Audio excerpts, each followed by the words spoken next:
अब तो भवन निर्माण को इस पर संज्ञान लेना है कि उनकी संपत्ति को कोई अगर इधर उधर किया है तो निश्चित रूप से भवन निर्माण पर कार्रवाई कर। अब तेजस्वी को कोई मुद्दा मिल नहीं रहा है।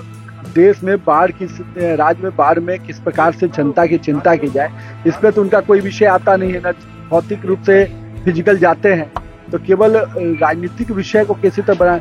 अरे नीतीश जी बोले कि नहीं बोले ये विषय नहीं, नीतीश जी का काम बोल रहा है। पनोरमा ग्रुप, जो सोचता है वो करता है, आपके अपने सपनों का आशियाना। नमस्कार, भारत लाइव देख रहे हैं आप। तेजस्वी यादव ने अपना बंगला खाली किया है और सरकारी बंगले से कई सामान गायब हैं, ऐसा आरोप भारतीय जनता पार्टी की तरफ से लगाए जा रहे हैं।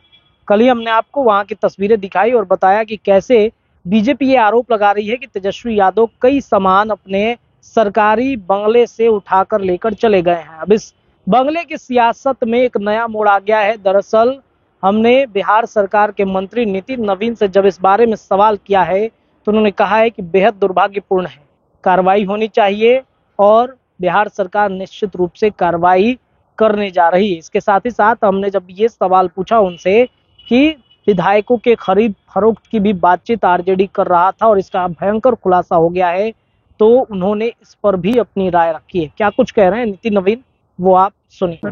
बंगले को लेकर के काफी ज्यादा सियासत जो है गर्म हो चुकी है। कहा जा रहा है कि तेजस्वी ने बहुत सारी चीजें जो है सर वहां से कबाड़ के लिए चले गए हैं। आरजेडी के अब ये तो उनको आरजेडी के लोग भी बोल रहे हैं कि केस करेंगे पूरे मामले में। अब तो भवन निर्माण को इस पर संज्ञान लेना है कि उनकी संपत्ति को कोई अगर इधर उधर किया है तो निश्चित रूप से भवन निर्माण उस पर कार्रवाई करे। और जहां तक पॉलिटिकल मोरल की बात है तो ये सब चीजों पर ध्यान देना चाहिए हर राजनीतिक। सर एक सवाल है कि कल कार्यक्रम हुआ नीतीश कुमार का, उसमें तेजस्वी आरोप लगा रहे हैं कि सब कुछ ठीक ठाक नहीं है। नीतीश कुमार बिना बोले चले गए, डिप्टी सीएम भी मौजूद थे, कोई चर्चा नहीं, कोई बातचीत नहीं। अब तेजस्वी को कोई मुद्दा मिल नहीं रहा है। देश में बाढ़ की, राज्य में बाढ़ में किस प्रकार से जनता की चिंता की जाए, इस पर तो उनका कोई विषय आता नहीं है। न भौतिक रूप से फिजिकल जाते हैं तो केवल राजनीतिक विषय को कैसे तरह बनाए। अरे नीतीश जी बोले कि नहीं बोले ये विषय नहीं, नीतीश जी का काम बोल रहा है। सर दो राज्यों के चुनाव परिणाम आ जा रहे हैं, क्या लग रहा है दोनों राज्यों में? मुझे तो जिस प्रकार से अभी तक की जो परिणाम के जो फर्स्ट फेज के हैं दिख रहा है, जो आकलन की हरियाणा में तीसरी बार भाजपा की सरकार बनने जा रही है और जम्मू कश्मीर में भी हम लोगों ने बहुत ही अच्छे परिणाम दिए हैं। जिन एरिया में हम लोगों ने पूरा विषय रखा, जनता ने केंद्र में नरेंद्र मोदी के नेतृत्व को सराहा और साथ में कहीं न कहीं नरेंद्र मोदी के कामों को भी समर्थन मिला है। और जो लोग बड़े बड़े वादे कर रहे थे आज देखिए उनका कहाँ पे है। सर ये जिनका तो जमीन है सरकारी, जो जिनके पास कुछ भी नहीं है। देखिए जो योजना का प्रारूप है मैंने उसकी चर्चा की। जो भूमिहीन है उसके लिए एक अलग विभाग से योजना है। नीतीश कुमार के अब तेजस्वी यादव जिस प्रकार से खेल रहे थे, खेला पूरा परिवार खेलने में लगा हुआ था 12 फरवरी और 11 फरवरी के। अब तो धीरे धीरे मामला सामने आ रहा है, अब देखेंगे कितने लोग खेल रहे थे। और जदयू के विधायक का ही नाम है ना, जो भी लोग होंगे वो तो जिनको भी उन्होंने लुभाने का प्रयास किया वो जाएंगे। पर भरोसा है और यही कारण है कि फिर से तीसरी बार हरियाणा में भाजपा की सरकार बनने जा रही है। जहां तक जम्मू कश्मीर की बात है, जम्मू कश्मीर में भारतीय जनता पार्टी ने बहुत ही अच्छा प्रदर्शन अभी तक का किया है, जो अभी दिख रहा है। तो कहीं ना कहीं दिख रहा है कि देश में नरेंद्र मोदी पे भरोसा है, भाजपा पे भरोसा है। और जो ये लोग घूम रहे थे तथाकथित इंडिया अलायंस के लोग, जनता ने उनको नकारा भी है और जवाब भी दिया। एग्जिट पोल में आजकल नीतीश कुमार की हितैषी बन रहे हैं, कह रहे हैं कि अधिकारी बोलने नहीं दे रहे नीतीश कुमार को। चिंता में कौन? तेजस्वी यादव तेजस्वी यादव केवल ट्वीट ही ना करते हैं, कभी जनता के बीच में और जमीन पर तो नजर आते नहीं है। किसी भी जब आपदा के समय हो, किसी भी जब मौका हो जनता के सवालों को उठाने का, उस समय तो नदारद रहते हैं।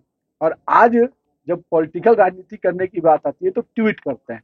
तो वो ट्विटर हीरो बने रहे, जनता के बीच में कहीं तेजस्वी यादव नहीं है। आर्थिक अपराध इकाई को ये मिला है, साक्ष्य मिला है कि पैसे का दुरुपयोग हो रहा था आप लोग की सरकार ट्रेडिंग के दौरान। देखिए जिस बातें आई है निकल के, ठीक है, हम लोग पहले भी कहे थे जो लोग खेल करने की बात कर रहे थे आज उनके खेल का पर्दाफाश होने वाला है। किस प्रकार से पैसे का बड़ा खेल खेलने का प्रयास कर रहे थे तेजस्वी यादव, अंकगणित को तोड़ने के तरीके से लेके। तो आज तो धीरे धीरे चीजें आएंगी, कौन लोग इस हॉर्स ट्रेडिंग में शामिल हुआ है। और जो शामिल होगा वो तो जाएगा। सामान लेके चले गए। एकदम निश्चित रूप से जांच होगी और ये जो बड़े बड़े बयानवीर बनते थे खेला, उनके साथ खेला होने वाला है। सामान लेके अपने घर सम्राट चौधरी के घर के वो चले गए। अब मैं ये क्या कहूंगा, ये तो राजनीति की गरिमा को खत्म करते हैं, लेकिन विभाग इस पर संज्ञान ले रहा है। जो विभाग की संपत्ति अगर वो लेके गए तो निश्चित रूप से विभाग उस पर कार्रवाई करेगा, वसूली होगी। तो जो विभाग सरकार की संपत्ति पहले जरीब कर देनी। पनोरमा ग्रुप, जो सोचता है वो करता है। अगर ये वीडियो पसंद आई और वह बिहार के राजनीति और बिहारियत से सरोकार रखेनी तो सब्सक्राइब बटन दबा के चैनल के सब्सक्राइब कर ली। ओजे एगो घंटी बा, ओकरा बटन दबा देला से कुल सटीक और मारक खबर रुआ मुफ्त में मिल जाई। अगर रुआ पत्रकारिता के हमनी के नया प्रयोग में सहयोग कर चाहतानी तो ज्वाइन बटन दबा दी। पेटीएम नंबर नोट कर ली 9386816700। धन्यवाद।